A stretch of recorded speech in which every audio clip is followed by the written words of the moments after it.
Thank you so much. Good afternoon, everyone. Good afternoon in cold South Africa, very cold August. But I can see the gentlemen here are not even wearing coats, guys.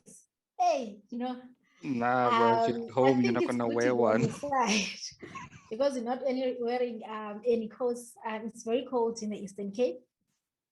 Let me take this opportunity and the honor and greet everyone, Enactus. I know Enactus members, faculty, advisors, board of directors, our sponsors, and of course the national office. My name is Yelokazi Mfuto, and I am from the Eastern Cape. I am based at the University of Fort Hare right now. And it is an honor for me because I'm a former president myself. And this conversation today, it is going to be presidential because these gentlemen are joining us in this discussion are also former presidents. You know very well, it's an Enactus president thing that presidents, they have a certain way, it's a certain caliber of leaders that we have when you have served as an Enactus president. So don't feel bad if you're never president. But of course, being a president of Enactus means a whole lot of things. Hence, we have these two brilliant young people as our panelists today. The topic, as you have seen or saw on the social media pages and on this Zoom live right now, it is when should you start? And of course, it is a very rhetorical question that needs your answers. But today, let's just give us a bit of context and give us a human face in this topic. We are joined by Jack Mthembu and Nkosinathi Machine.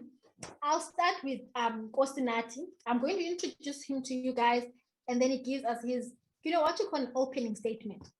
What does he think about the topic? When should you start?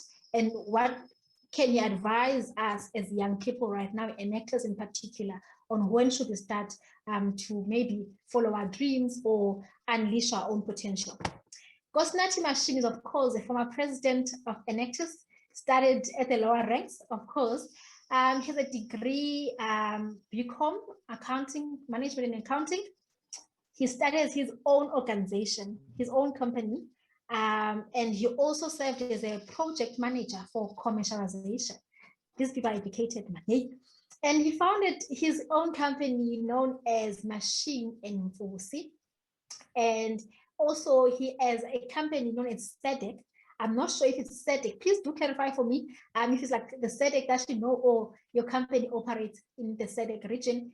And now he serves as the director for that company, a very young man from Northwest, a graduate of the Northwest University. And he's a director of these two companies that he has, the SEDEC and the Mfosi Machine. He also serves as a compliance officer in the research ethics at the University of Northwest. He is also an academic. Nkosinathi, welcome. And please do share your sentiments with us as Enactus members. Thank you. And hello to everyone. So the name SADC Fuels is, we're trying to think of, how can we be more representational of the SADC region and the supply of fuel in the area. So to answer your question about what do I think about when should we start? Yeah, right. It is a bit of a rhetorical question because there is no right time to start. There is no perfect time to start. I think the basics of it is really one, being mentally ready to actually have a business of your own, and two, basically finding a need in your area or in the market that you want to explore, versus just having a passion project, which is why most people sometimes don't always, succeed in some of the business opportunities, because we serve our own needs first and then we think about the market's needs. So when I started both my companies, it was really just passion projects. But from where we were when I started and where I am today, we became more focused on how do I address the need of the next individual and actually making sure that I'm providing some kind of a service that adds value to people's lives. And ultimately then that basically pivoted my business completely, and we've grown quite well up to so far. So yeah, so I think that will be just the general advice that I would give, right? That despite of what we think when we start, always put the needs of your clients first, or your potential market. And if you have that in mind when you start, you'll most likely stumble into the right answer. Thank you so much, Nkosinathi. And I love the fact that it's more about passion and of course finding your own purpose and putting the client's needs first. And I think this also resonates to Jack as well, because Jack, he is working, passion, I think, revolve around education, helping young people to find their purpose. But of course, Jack is also a former president of Enactus. He graduated from the University of Johannesburg. He has a diploma in accounting, and he's also a founder. I feel like I'm the only person who has not founded anything in life. I don't know. He's a founder, First One Adventures. Very interesting company. He's also, in 2018, he was part of the Forbes Africa 30 under 30. Did you get that? He's a multi-award winning entrepreneur, a very great potential of a young person that we've seen making strides across the continent. We are very proud of you, Jack. And his passion revolves around education and also assisting other young people in finding their purpose. And of course, as an entrepreneur, he's been helping a lot of young people. But Jack, please do tell us, when should you start? Just give us like maybe what happened in that night before. What was happening? Oh yeah. So first I want to just say thank you so much for having me here, and thank you to the Enactus leadership for inviting me to be part of the panel. I'm very excited about this. And yeah, first question, when is the right time to start? I would really say the right time is now. There's never, as Nkosinathi has already said, there isn't a perfect time. So really the right time is now, and yeah, and how I found myself to get started. So basically after going to University of Johannesburg, I further also went and furthered my studies with the Northwest University. That's when I actually joined Enactus and got to be a team president, and it's so funny now thinking about it, because, we were on different campuses. Nkosinathi was on the Potchefstroom campus and I was on the Mthembu Park campus. And I think we interacted, and, we knew about, I knew about Nkosinathi, but we never really formally got to meet. But we get to meet here today for the first time, and good to meet you, Nkosinathi, But how I got to start was, it just started really as just like a little bit of an experiment. I was still a student at the Northwest University, and just saying, you're learning about this entrepreneurship thing. You're part of an organization that really pushes entrepreneurship, that believes that entrepreneurship is a tool that can be used to make the world a better place, And that's when I just really started, being a little bit inquisitive. And until I graduated from the Northwest and went into the marketplace, found myself 6 weeks into my corporate job, and said, what, I love what I'm doing, but I think, the whole idea of believing that you can really change the world through, following your passion and pursuing what you're doing. And that's what really got me to say one day, I was working for the audit company and I wanted to go into, advisory, but I was not qualified to go there. And I said, what, if I'm going to have restrictions in this world, in corporate, why not go out in a world where there's really no limits on that? So that's how I found myself saying, I'm going to start and I'm going to continue pursuing what I want to always pursue. And my whole idea was to really go back and help other young people to find the passion, but in a very fun, environment. So basically that's how I got to start. Yeah. Interesting. Thank you so much. Thank you so much, Jack. And of course, it's quite very nice of you to meet Nkosinathi in this virtual setting right now, hoping that if there was an active national competitions which were physical, we're going to meet in Johannesburg, Sentin, and of course the old times. But the one question that I want to ask before I allow our attendees to also ask questions is, as a Enactus member, right, our main focus is to assist communities. And as we assist communities, that's our main goal. We often not talk about how do we then do projects or start our own businesses while we're still students. So sometimes we wait until you finish your degree and you go into corporate or you go into a job and you don't like it and then you start your own business. But what would you say to a student who's an Enactus member right now, but they have a business idea for themselves? Where do they start? How do they start? I'll start with you, Nkosinathi, and then you go to Jack. Yeah, so one is that don't think that you're going to need money to start, right?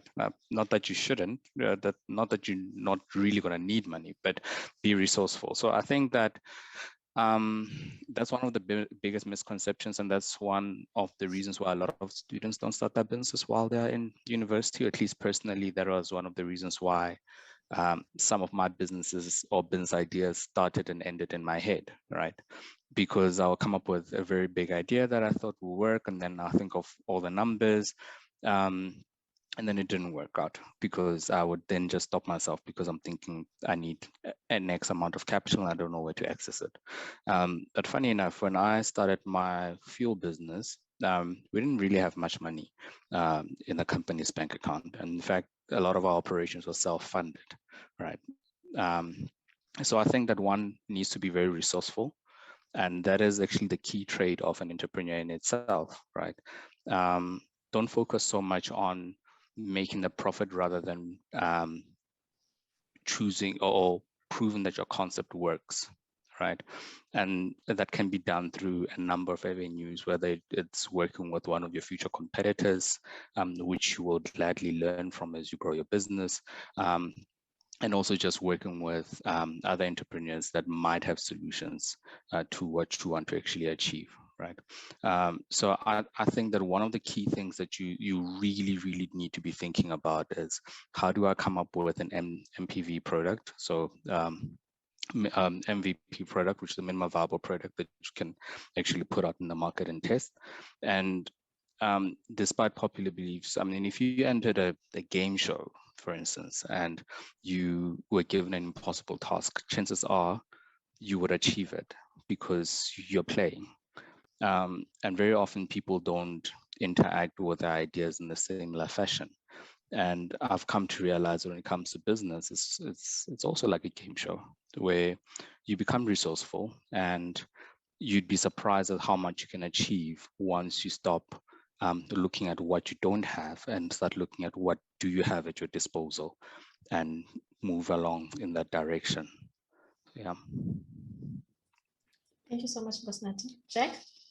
Oh yeah, I would say, putting the link between the two, like, I mean, I got to start my business while I was a student, and I think, being an Enactus member, yes, we have got projects we run in the community, but the one thing that drives our projects is they have to be entrepreneurial, because that's how we would make them sustainable in that. And I think, taking it as not just building projects or just being part of a competition, and that, we all want to win nationals, we all want to go to the World Cup and that, but there's certain things that you get to apply, certain skills that you get to apply in your day-to-day, activities running your Enactus teams, certain skills that I feel, having moved on now from being a student and finding myself running my own company at the moment, there's a lot of things that you learn, one, of course, I just spoke about that, you don't need money to start a business, and I think the same thing with our projects. If we don't have capital to, to transport ourselves to nationals, or to even run our own projects, what do? We fundraise, and I think those are some of the things that one, having to take that away from just, from the organization itself. Those are skills that one would need to one day apply, because the projects that we're having, it's not just like a simulation, a project that you're doing to submit marks in class, but those are real impactful projects. And if you can see the impact that you are making in those communities, it can translate back to say that this is something that if I put whatever I'm putting into it, this is what I can actually work around with it. And another thing that, I think we really take into, like, we don't really see from being part of Enactus, that, the networking, it's not just a network that just ends up, in university. There's, you can potentially find your business partners from Enactus. It doesn't even have to be from your own institution. You could be at one university, meet up with someone else doing something, similar to what you're doing, or maybe you see them presenting on stage or read about their project. There is opportunity to collaborate, and, there is no limits into that. So I think as a student now who's part of Enactus and wants to actually bridge the gap from, taking whatever they are learning and actually use that to start a business, you can really see yourself in an environment with other young, like-minded people who saying they want to actually pursue entrepreneurship. And, most likely if you have an idea and you saw someone who could potentially be your partner, that's actually a great place to start. And it's a movement about entrepreneurs, and I think you could really find your steps from just being part of the organization. Yeah. Thank you so much. I could not even agree more, because what you're saying is completely true. I remember, I think one of the speakers that we're going to have tomorrow is Vosite Maguire, right? He usually says that your network is your network. Right? So sometimes you don't necessarily need financial capital, but you need your social capital. You need the people that you meet in these competitions for you to get going and start your own business. And one thing that is very intentional about Enactus, for us to have this the variety of people that are there, from business people, from academia, from people in the fields. So I think students should tap into that and utilize those opportunities in their optimum ability. But definitely, guys, we're not going to have this conversation alone. The purpose for this is to be able to provide assistance and an opportunity and platform to Enactus members right now. So if you want to ask a question, you can raise your hand. You can write in the chat box so that you can interact with Jack Mthembu and Nkosinathi, so that you can be able to start your own business, hold multiple offices, have different caps, and maybe land in magazines. You never know. So please do raise your hand if you have a question. You can write on the chat box, and then we can have those questions going. Do you have any questions? Okay, so we don't have questions. Right now I'm going to, okay, we have Sinazo Mathilika. Sinazo, please do go ahead.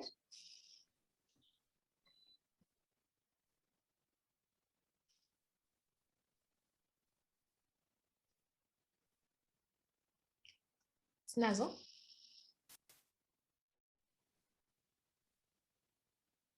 Okay, while we're still struggling to find Sinazo, I'm hoping that she's still finding her way through the internet, through the technology. I want to ask, in South Africa right now, we have been talking about the skyrocketing unemployment rate, and people are told young people should be innovative. Young people should start their own businesses. We have departments that cater for these young people, such as the Small Business Enterprise, the NYTA, and so forth and so forth. However, young people have been saying that these platforms are there, but they are not sustainable. And not every young person wants to open a business. Probably they have claimed that they don't have financial capital. So what can you advise young people, besides the fact that, yes, you have your network, you use your network, you're part of Enactus, but a young person here who said, this is my first time encountering Enactus, what can I do to ensure I start my own business? I'll start with you, Jack. All right. I think the one thing as an entrepreneur that I think it's very important is to realize that, one, you need to have a self-starter mentality, be able to start things without necessarily being told what to do and when to start it, So realize that everything is in your hands. If you knock on a door and, like, maybe from a bank, and you don't get the assistance you need from the bank, you go to the DTIs, like, the departments, government departments that say they want to help young people start business, and you're not getting the help, and for the reasons why they're not able to assist you, But if you're really determined and you really want to actually make that happen, the ball's in your hands. You've got, the internet to learn if you want to understand something. But I think it's really about going and knocking on doors. Sometimes you might have to go knock more than one door, 20 doors. I can mention names of people, entrepreneurs, who tell you that they knocked over 200 doors, and that, the 200 and something door, that's the door that opened and got the opportunity. But if you really passionate about what you want to do, and you really see that it will come to pass, and it might be really hard in the beginning to clarify what is that you want to do, or convince people to buy into what you want to do, but you gotta have to just go knock on doors. And sometimes it might not necessarily be knocking on investors' doors, but it might be knocking at your potential customers' doors, your potential clients' doors, and just because I said no, I'm not interested in buying from you, or in using your service, someone out there might be interested, but you just have to go there. You just gotta keep it going, because at the end, even after making everything work, when everything falls down, like last year, we found ourselves now with the lockdown, we couldn't do camps. We had to go back and say, are we closing our doors and shutting our company down, or what can we do to ensure that we still continue going, and we still sustain the jobs that we have, and we still sustain ourselves as an entrepreneur, as a business. And that, it's up to you to make sure that everything happens, and you really go out there and make it happen. I think that's what I could actually add. And that, yeah. Thank you so much, Jack. Nkosinathi, there's a question for you. Sizolwa Kemtetwa says, Nkosinathi, how do you maintain balance with both your companies without neglecting the other? I would say system. So I do three things. So I still have a full-time job at the university, and then I still have both my companies. I think when you start your business, always start with the intent, or depending on why you're starting your business. For me, my businesses were started because I just wanted extra income. And I had no real long-term plans of really going to actually work in either one of them. So I built them in such a way that I had systems and processes in place that were basically automated, and I could plug in people that I employ into those systems much more easier. And I can monitor everything from my phone or my laptop, wherever I am. And that worked much better for me. So I think being able to start having systems in place at a very early age in your business is very important, because it solves all the problems that you will face in the future, and it becomes part of the culture of your company as it grows. And that will sustain your business much longer than most people think it does. Okay, very interesting. So it's very important that we utilize the systems that are available to us to ensure the success of our businesses. Since we don't have questions here, so I'll put in my questions. Well, in terms of, and now ask in the context of you being former president of Enactus. As a president, there's a lot happening, and as an Enactus member, generally, you're juggling the academic work, your other extramural activities, and then also president of Enactus, which then sometimes qualifies as a full-time job, if you think about it. What have you learned as a president of Enactus that you're still utilizing it now in your own businesses? Can start with that. I guess for me, it was the fact that I can basically do anything that I put my mind to. So when I started out, even after university, I actually looked for a job that resembled what I did at Enactus. I could have went to any of the finance companies that I had job offers for, but I ended up working at commercialization support because it was actually just projects where I would start them up. I'd look at what is the technology that we're working with, how many people can we employ, what kind of, how can we impact people's lives, will this grow? And we'll actually build up the whole entire company from scratch, and even appoint the CEO. So I went out and found something that was very similar to Enactus for me personally, right? Because that's what I enjoyed doing. And I think that it is important that we don't limit ourselves, because that's what Enactus teaches you ultimately, that, as long as you have access to information, you are capable of doing anything. And really, when you look at the kind of economy that we operate in right now, that is what is needed, right? You can't say that just because you studied education, you can't go do something in pharmaceutical studies, right? And the world is full of so much information that you can pursue these businesses and these opportunities. And you'd be surprised that a lot of people are open to actually teaching you the things that you think you don't know, or the things that you might be lacking in order for you to achieve your goal. So don't limit yourself. Always be willing to pick up a book and read. Go on the internet, get as much information as you can about the things that you want to pursue. Connect with people. And yeah, and you'll be fine. Thank you, Nkosinathi. Jack? Yeah, no, I think, the one thing that I really learned that I'm applying still today was that, you gotta have to make things happen. I remember there's times where, reports were not submitted and the project leaders are just avoiding you. And then the Enactus national office will be calling and, everyone is just dodging them, but you realize that you can't run away from this. Someone has to just, answer that call and make sure whatever's needed is submitted on time. And I think, you learn to work under pressure. There's a lot of pressure that you learn to deal with, because these are real projects. These are not just like, something where you're just writing an essay and submitting. You want to see results because you've got very limited time before you go back to nationals and you have to report back, to the rest of everyone else, over and above giving those, monthly reports and that, So you learn to work under pressure and you really learn to set goals and really work on achieving those goals, which is a very critical skill. You in running a business, you have to have goals and you need to be able to evaluate whether you are actually heading the right direction. And if it's not working, come up with a new strategy of how you're going to work around this. So you learn how to strategize and how to implement strategies to ensure that you do get those results, and dealing with pressures, I said. And again, the other thing is to also learn to work with people. In this case, as an Enactus team president,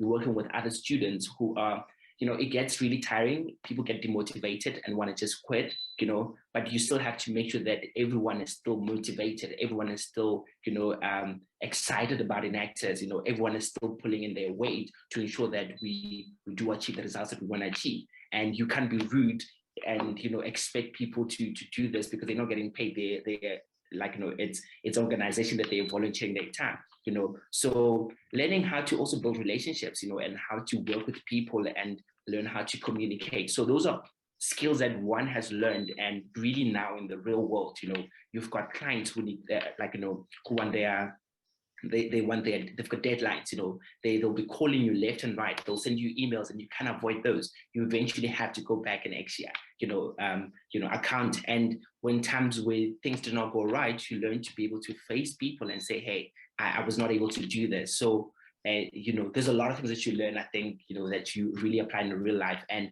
for students who are watching this and like listening and joining the webinar, I'd really tell you this, take Enactus serious. Don't just take it as another movement, or we get to go to Sancton, or we get to, it's not about that. There's a lot of things that you get to learn. And the national competition, when we have it virtually or in person, that's just an added benefit. But there's so much that you would have learned and actually gained throughout the year that, you would wish to go back. Once you're an alumni, you wish to go back and say, I wish I could have go back and really do things differently again. But yeah. Yes, Jack. I remember during my time as president, the one thing that Enactus instilled in me was discipline. You have to be disciplined as Enactus president. If there's a deadline, you need to follow a deadline. And you can't be, as a president, not necessarily do things because you're just a student. You can't be a young person and be ignorant. You have to be an Enactus president. So it taught me that. We had a question from, again, your hand was up, and I think you just, like, your hand is now down. What happened? Since I get it, is your question answered? Okay. We're hoping that gentlemen, you have answered his question, hence their hand is now down. But leadership, please do raise your hand if you want to ask questions, or you want to make a comment and you just want to put something out there and then you want them to comment on it.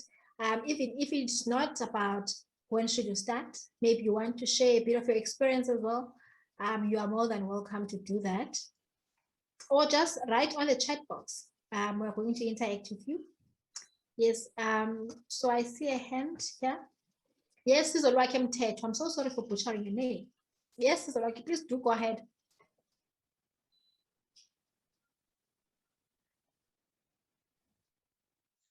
No, I think they have asked a question on the question box. I mean, on the question, the Q&A session. I mean Q&A.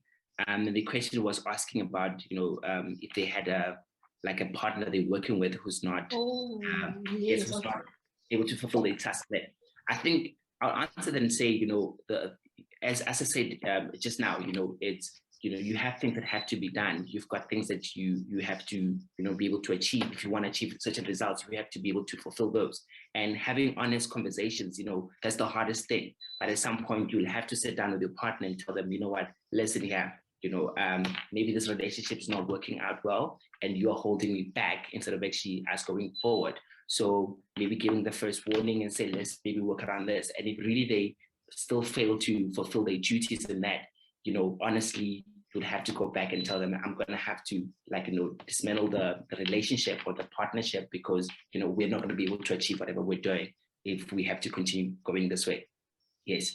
And another question, let me just also answer this. I think it's Sinaso who asked the question about the skill that you learn to open up doors. I think one, in the workplace, you have to be able to number one,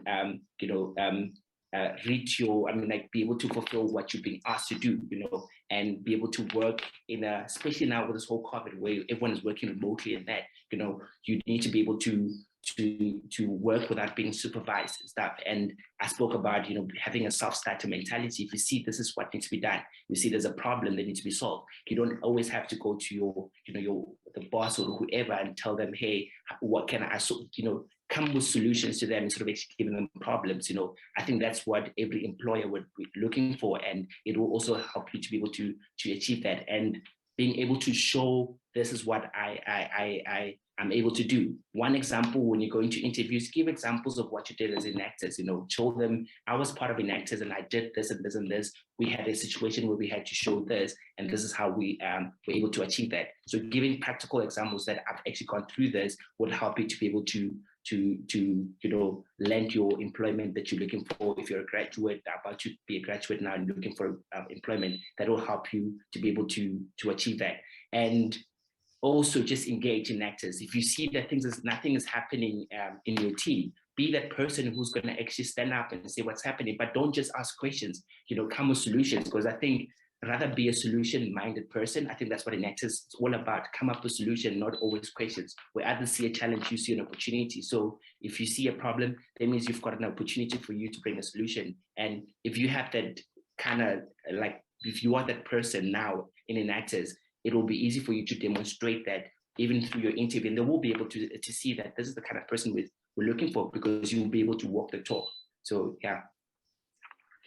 Thank you so much, Jake. You are answering as if you're answering questions during national competitions. As if Mashako is there judging you. Well, this is great. Thank you so much. Also, Nkosinathi, please do. Sizolwakhe is actually asking here that supposedly you have collaborated with another person who does not fulfill their duties in allocated tasks or does not complete tasks on time, which leads to project delays. What would you suggest as a solution? And I think many of us have had this situation during maybe your tenure as an Enactus executive member. So in your businesses, how do you deal with that? Well, the rough answer is that I ended up firing both my partners. And that's not the way to get in there was not easy, right? But you have to be able to set boundaries. So always have a clear task agreement between the two of you guys that you sign. Paper is always patient, and it will be on your side at the end of the day. So make sure that there's always clear tasks that are signed on by both parties. And it makes it easier to have that conversation of saying, look, you're not fulfilling what you said you agreed to fulfill. And therefore, it's either you make a choice of leaving and I replace you with someone else, or you step up, and especially if there isn't any valid reasons. But also, I think that one also always have to be careful with the kind of people that they invite into their businesses and their organizations. It's such an important thing, because it's difficult to actually get someone out of your business, be it an employee or even just a partner, right? So it's very important that you really try to figure out what is the right way of selecting the kind of person that I need to actually be part of this, and will they respect it and take care of it the same way as I do. And once you figure that out, it's easier then to actually start identifying the right people, but also being clear about, if you do not actually achieve A, B, C, D, then we might need to start talking about us parting ways, or giving you less to do if there is a valid reason why they're actually not doing what they're supposed to do.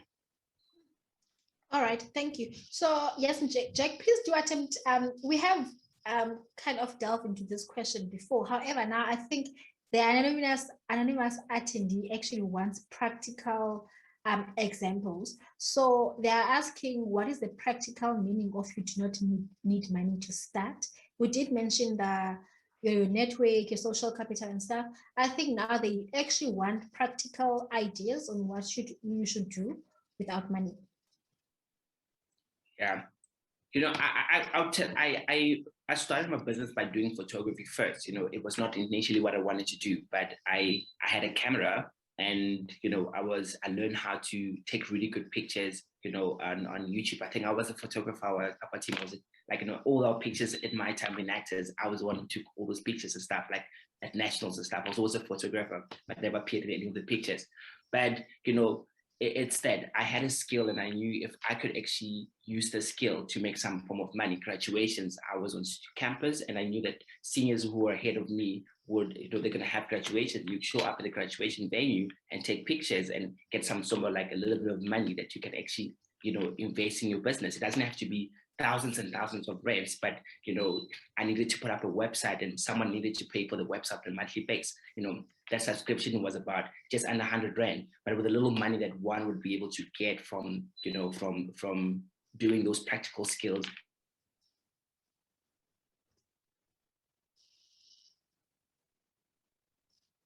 Yeah. Oh, I think Jack has a bit of an internet issue. Nkosinathi, can you also maybe give practical examples? Yeah, so I mean, I always say that your first investor, and people don't realize this a lot, is that it's your supplier, right? So there's this theory about obviously your friends, family, and fools, that those are the people that will invest in you first. But very often, our families are not always in a position to invest in our businesses, because they're dealing with our tuition and so forth. And your friends are the same as you, right?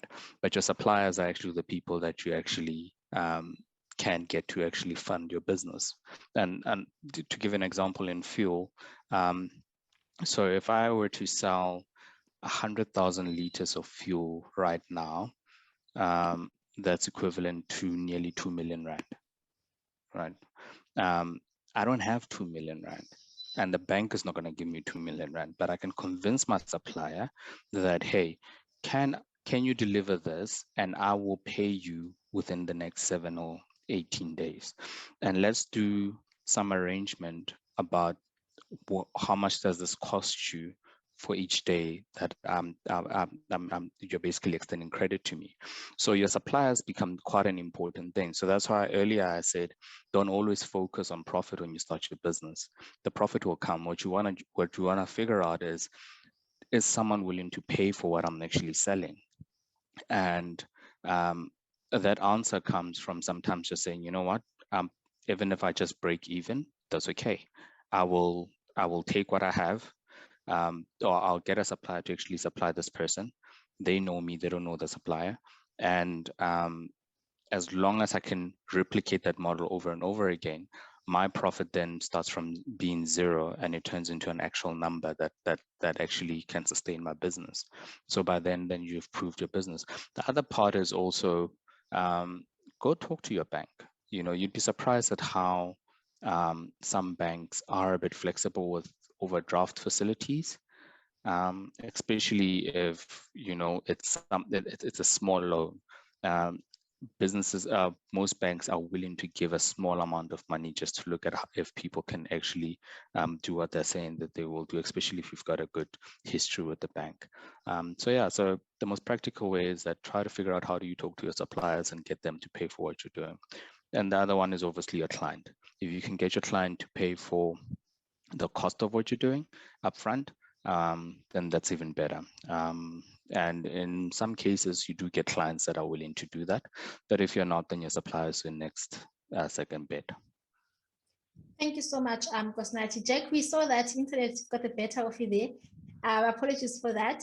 However, we have a number of questions that we have to get through before we finish our 14 minutes that is remaining.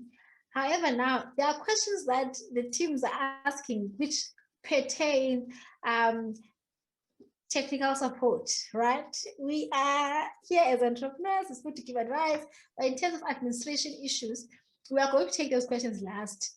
We are going to first entertain the questions that these two guys can be able to give practical answers for.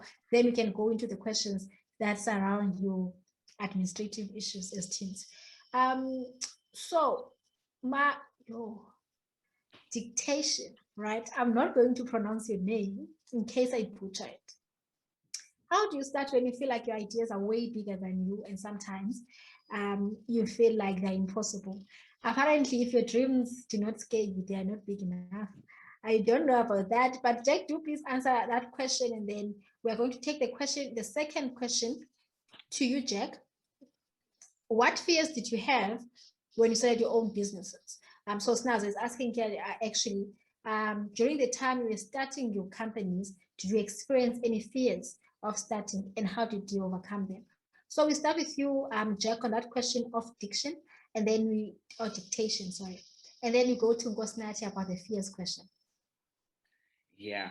So I think true, as you said, if your dreams don't scare you, then they're not, they're not big enough, So yeah, so true. One, how you deal with, like, if you feel like that is actually, you've got an idea which is bigger than you, and that, break it down into smaller parts, see how can you take that huge idea and actually make it like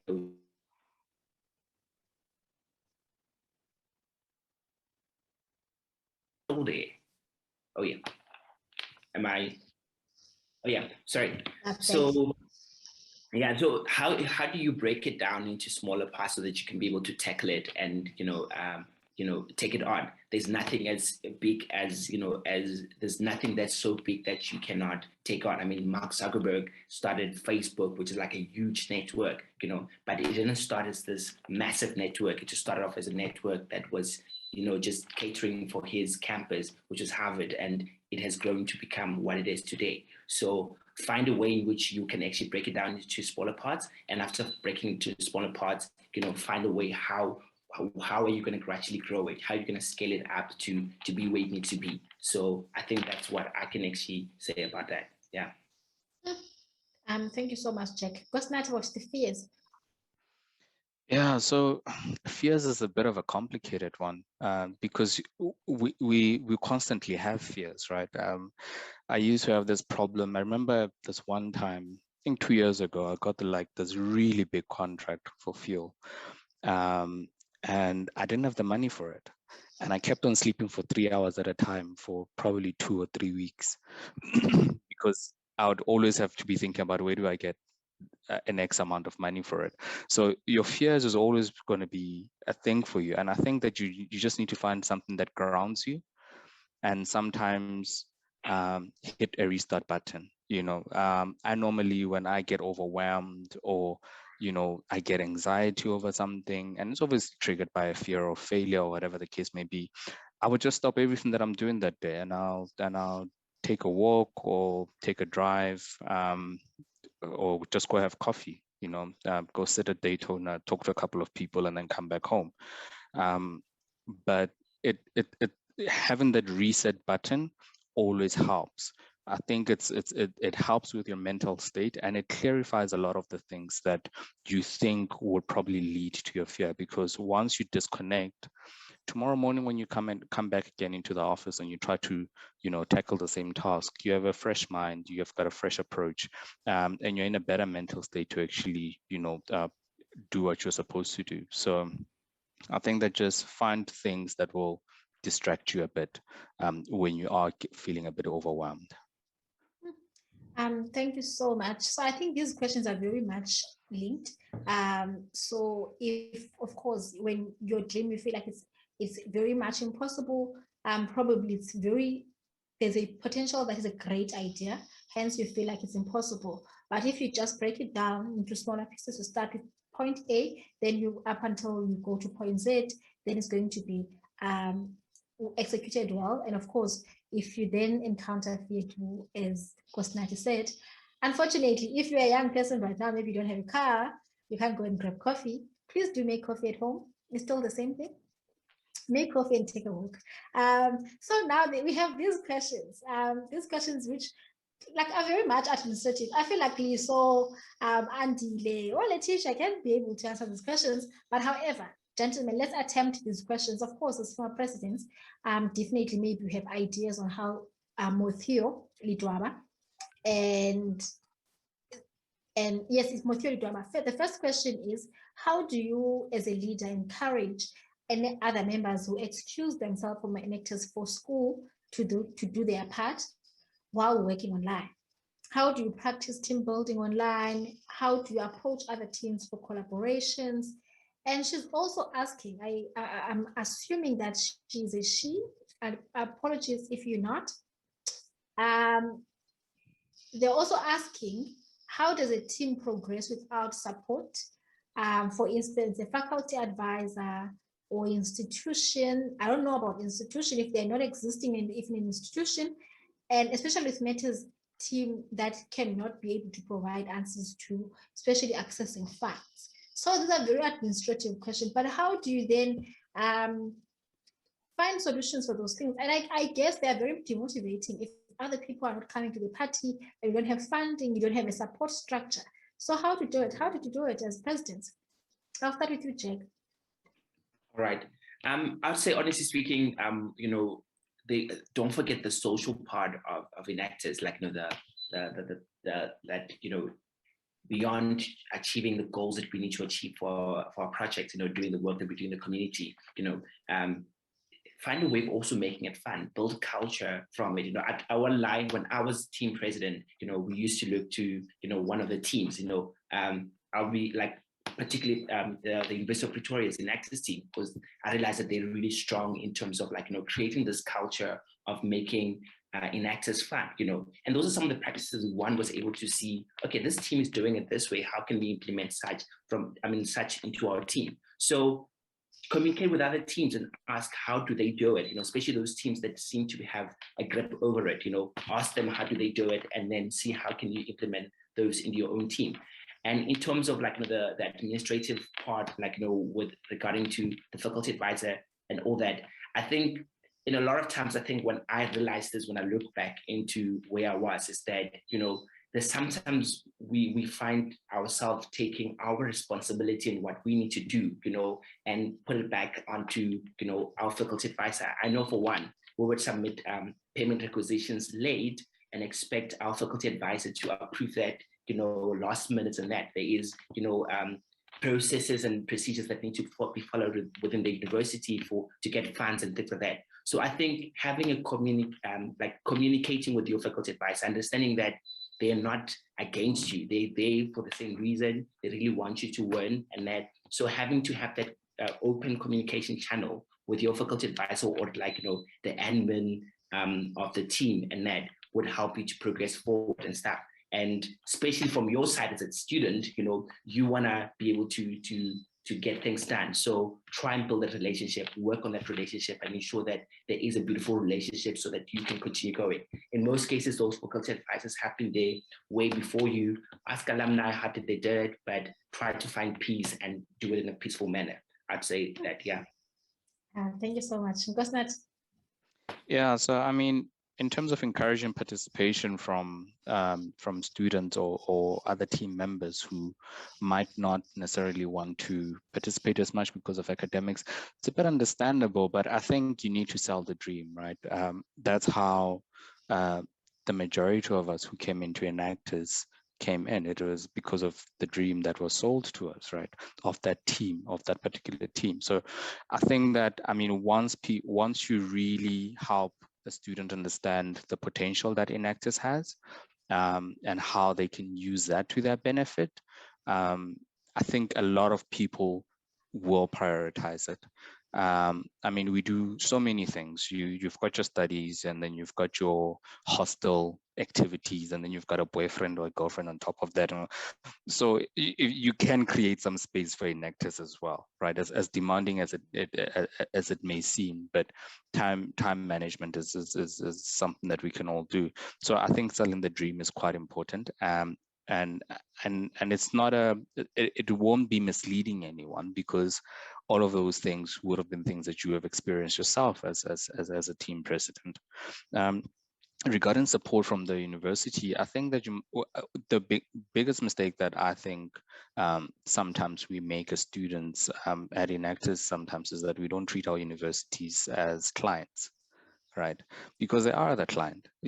For your university to give you the support that you need, they need to see the benefit for them. And unfortunately, you know, sometimes your faculty advisor might not always have enough manpower to do this. So you need to give them that support that they need. Should it be providing them with the right content in terms of the projects that you're doing, the impact that you guys are having, and how then they can then you know, cascade that information further down into the institution to make sure that, you know, you guys are well supported is quite a significant thing. So really treat them as a client. And that always goes well. In terms of collaborations with other teams, I think it's more of a thing about what kind of projects that you're doing. And it also pertains to mainly your geographic area of your project.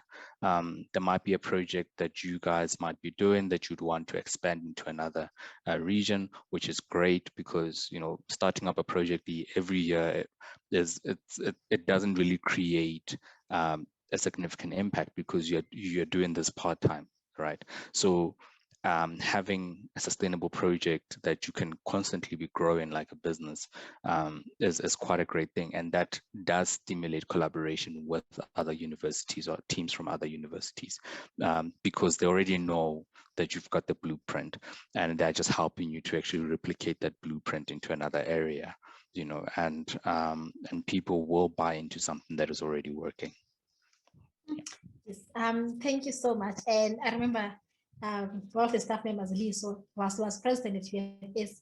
They expanded their project, and then they went to other countries, which was a very great thing to do. As every one of us wanted to do that. Like, yay, this is a great team. So it's always good to expand and collaborate with other teams. We have questions on the chat box, and we have 2 minutes remaining. But let's attempt. We are going to probe with time. So Lee Shohonolo is asking that, hi, surely in your businesses, there were times when things did not go according to plan and you didn't have support. How did you motivate yourselves to keep going? That's the first question. How did you keep the energy? Secondly, I can't pronounce this name. Sibia, I'll say that. So Sibia is saying that, wow, I've gained ever since I started attending these webinars. I was not aware of that. Thank you for the informative way. How do you start when you want to start a project, but a project in your community, but you know how elders take advantage of the youth projects? So young people taken as tokens, I guess. And how do you manage people who take advantage of you when we have started projects? That's what you want to know. That's the second question. Let's take the third question. I'm hoping that you guys are going to have a good memory for that. The last question is, it's not actually a question, actually. Tinko is saying, I feel that having a good relationship with the team makes Enactus fun in a way that they are not babies, but you lead to them to the right path with regards to the work that you have to do. And by the way, I'm from Enactus University of Pretoria. Great, thank you so much. So there are two questions, gentlemen. Nkosinathi, you're going to answer one and Jack one question. So Nkosinathi, please do ask the question on how did you motivate yourself? And Jack, please do, how do you manage elders taking advantage of you?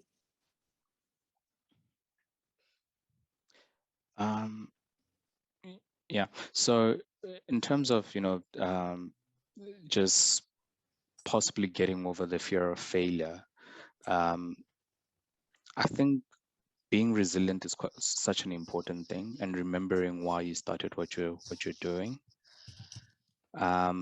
It's a critical thing to always have the bigger picture in mind and be reminded of that when things are not going right. Because that's the only time when you'll be able to reflect on those things. And sometimes you must always remember that challenges in your business are really just there to help you either pivot or to build up your business to be better. I think we face so many challenges in our business, especially in the past year, where you're getting fuel numbers dropping, and you have to think about, do I close this down? Do I move away from this business, or do I sell it off to someone else and they have to deal with this problem? And ultimately, you remember why you started it, and you pivot. So for me, every time there's a challenge, there's always an opportunity to actually expand into something else. And it's always within, obviously, what you're already doing. You just have to become creative. And that's one of the things that you learn quite a lot in Enactus.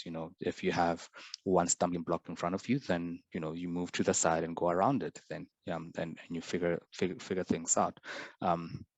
And for me, that has always been a strategy for me, that I'll take a break, I'll think about it, and but you never give up. You never walk away from your goals. Yeah. Thank you. Never walk away from your goals. Yes, Jack. Oh yeah, I would say that true. In life you are going to get people who would want to take advantage of you in that, and I'd say how do you manage that is, honestly speaking, you at some point have to learn to build a thick skin and actually set boundaries. And Nkosinathi spoke about it earlier. You need to learn to build a thick skin, set boundaries, and know to what extent are you going to allow that to happen. And again, it also just imposes an opportunity to learn how to also, I guess, if it's in a business sense, people take advantage because they want cheaper prices from you or that, or if it's work-wise, learn to also negotiate, take that and put whatever else, and bring it back to them, So this, I don't remember who said this, every time someone gives them the problem, they would actually take that problem, add more problems to it, and take it back to whoever gave it back to them. So learn how to negotiate, I guess, from it, and so that you don't end up getting work and things piling up on your side, and which seems a little bit unfair to you in that. So I'd say build a thick skin, and learn to be able to speak out, and have those uncomfortable conversations. And yeah, I think that's what I'll say. Yeah. Thank you so much, Jack. And of course, do learn on how to build boundaries. So everyone needs to have boundaries. Even old people, they need to be told where to get off, when needs to be. Of course, in a peaceful manner. I'm not a violent person. There was a question, one last question. You guys are young people. So there's a question, how do you balance your social life? How do you have a social life whilst you're busy with businesses? How do you then start becoming a young person? So what do you do? Yeah. Okay. I'll go there. I think, honestly speaking, it's yeah, especially on my side, especially now that I'm really full time on the business, and especially the beginning, you wanted to make everything work. There's a social life and there's business that you have to make it work. I won't lie, I'm still trying to figure that out. I'm still trying to figure that out because it's really hard trying to put a balance. But every now and then you know that you just have to switch off your laptop and engage with people. You have to sometimes switch off your laptop, spend time with family and just go and see friends and, you know, chill and that, because you need to be able to sometimes switch off. You will go crazy. Things will never stop working. And I mean, Rome was not built overnight, you know. So I think that's very important to also understand that you also need to take care of your mental health and, you know, your own personal stuff, because if you crash, you know, you won't be able to go back and give, you know, 100% to what you're building. So you need to be able to take some time out and do that. So I used to have a policy in my own life that, you know, every Saturday I would literally go out, wake up, go in the park and just go out and take a jog or do something. But I would try by all means to avoid doing work on a Saturday. It's not that easy at times, but, you know, you learn to have that discipline to say that as much as there's so much that I need to do, I need to learn to just sometimes switch off and say, I'm not doing anything now. If you don't make that boundary on for yourself, no one's going to actually, you know, do that for you. So that's how I say you would actually balance the two. Yeah. Thank you, Jack. Nkosinathi, how do you keep balance, social life and business? Yeah, so I'm one of those culprits that I never believed in balance for a very long time. And it was just because of the circumstances that I was in. But right now, I think, I mean, it's like Jack just said, you know, Saturdays I take time off. Saturday mornings, my time with my fiance, so we relax and we spend half the day doing absolutely nothing that makes sense. And probably in the afternoon, then I might think about doing some work. So just having that time to switch off and then just relaxing. But also, I think being present when you're with people that you care about is important. Like I said, I've never really believed in the whole balance thing, because sometimes your goals demand of you to actually be that obsessed with what you're doing. So what I learned over time was that, you know, when I'm home with my mom or with my dad or with my siblings or even with my partner, just being present, even if it's for those 30 minutes or an hour, just be present, and make sure that you really take in that moment or those moments, and that goes far further than always being around, you know. So yeah, I'm the worst person to ask about balance.